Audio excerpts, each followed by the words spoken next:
questions. And one of the questions that we were interested in is, are women different from men when it comes to farming decisions and conservation decisions? And I worked with Caroline Grishke on this project. Caroline was a graduate student at the time. She was doing her field work in Clear Creek. She actually has a PhD in English. And so she was talking to farmers. And so we worked together to develop this survey. And we were interested, as I said, in whether there were differences in how women acted and men acted regarding to conservation. Women are becoming more important in farming. I always find it amazing that before 1978, we did not collect any data on women farmers. We collected a bunch of data about ethnicity and race, but not on gender. So we don't even know if there were women farmers because we didn't count them, right? So this is for the US and this is for Iowa, so there's an increase in women farmers. So we were interested in perception of knowledge. Do women think that they know stuff more or less than men do when it comes to farming and conservation? And perhaps, unsurprisingly, we found that women tend to think they know less. Not necessarily that they know less, but they think they know less than guys do. We were also interested in how they acquire information, because if you want to improve their knowledge, you want to go send the message out from places that they trust and that they use on a regular basis.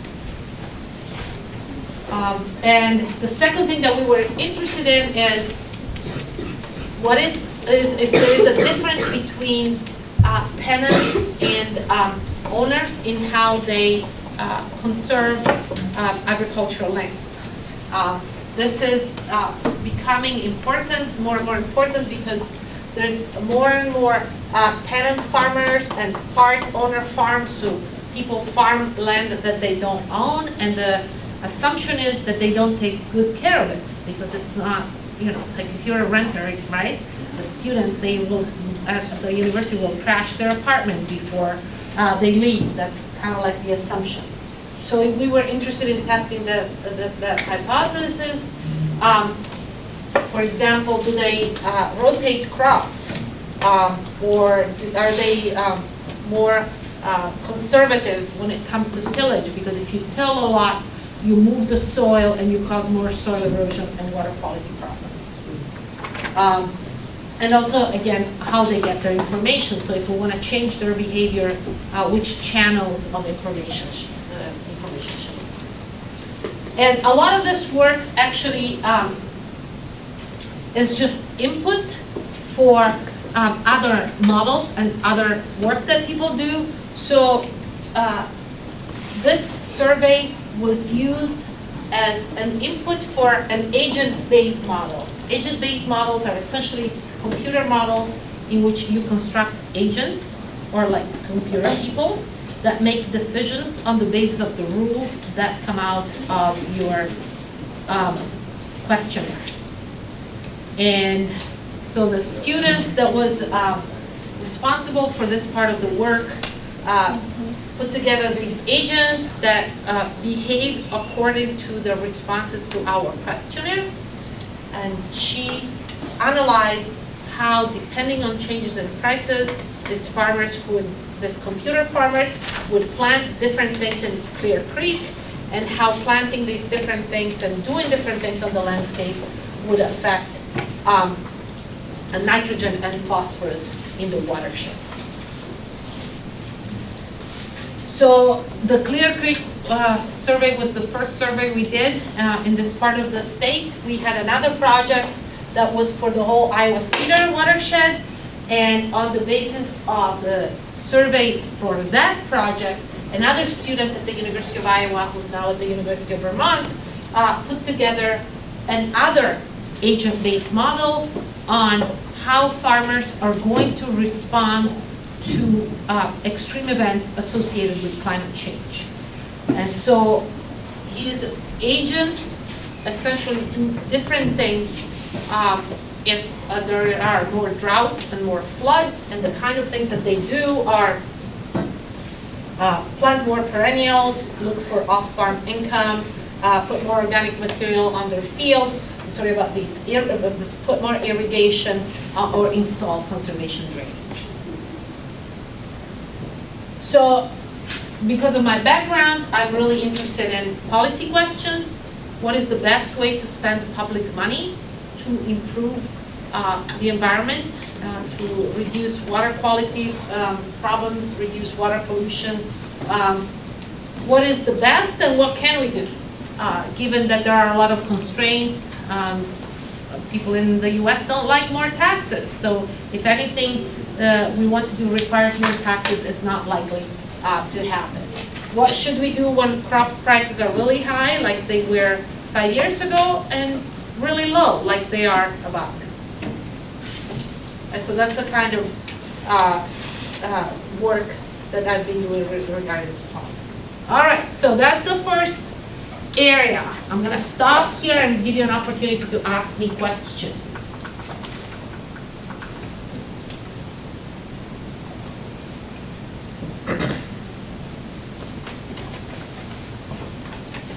Yes? What university did you go to? Oh my God, I hope this was not going to come out. That one place to the west of here. You went to Iowa State? Yes, I did. And my kids go to City High, so like I'm in enemy territory here, guys. Yes, I went to Iowa State. Yes. What did you study there? So at Iowa State, economics and agricultural economics are in the same department. So my degree is technically in economics, but my focus was really agricultural economics and environmental economics when I was there.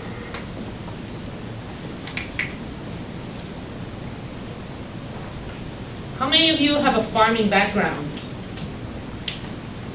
Have family in farms? Not a lot. Okay.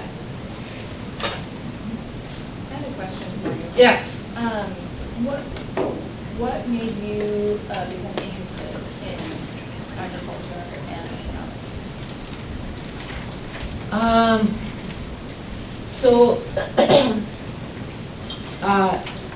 What made me become interested in agriculture is I actually, when I came here, I did not think I was going to study agriculture. I knew I was going to study economics. I have 3 degrees in economics. So I did my undergraduate in Italy, which is where I'm from. Then I went to the United Kingdom to do my master's. And then I was looking for a place to do my PhD, and Iowa State gave me an assistantship. You know that to go to grad school, you don't pay to go to grad school. Essentially, they give you a job, and you work, and they give you just enough money not to starve, essentially, until you have your degree. So I was interested in development when I came here, but at Iowa State, they were not very strong in development by the time I made it here. And so I ended up studying agriculture just because I was surrounded by it, right? You've been to Ames, right? It's like corn and beans and corn and beans and beans and corn and beans, and then there's Ames, right? So I actually did my work for my PhD was all on genetically modified organisms, because a lot of the corn and soybeans we now grow are genetically modified, and so how to make sure that we don't get pesticide resistance. It's a big problem, because if you get pesticide resistance, another unintended consequence, you have what we call the pesticide treadmill. That pesticide doesn't work anymore. So you have to develop another pesticide, and then another pesticide, and another pesticide. So it was very much by chance that I ended up working on agriculture. No more questions about this? All right, so the second thing I wanted to talk to you about was floodplain management, which is kind of topical right now, right? Since we have a lot of flooding in Iowa, and we might get some more. We might get some more here because the river is still high for this time of the year. So this was work that I started because I was working with the Nature Conservancy. How many of you have heard of the Nature Conservancy? The Nature Conservancy is a really big environmental organization. It has offices in all 50 states and internationally. And what they do is they try to restore systems that have been modified by humans, or they try to protect habitat, like habitat for, you know, the Asian tiger or the polar bear. And so in places like the Mississippi River, they try to reconnect floodplains. Because the big problem we have in the Mississippi River watershed is that we have taken up the space that the river had. And so now we farm on those floodplains. We have cities on those floodplains, like Iowa City, for example, and Coralville. A lot of our cities are on the floodplain. And so the water has nowhere to go except that channel. And because it has nowhere to go except that channel, it moves through that channel a lot faster. And so when we have really bad weather or the snow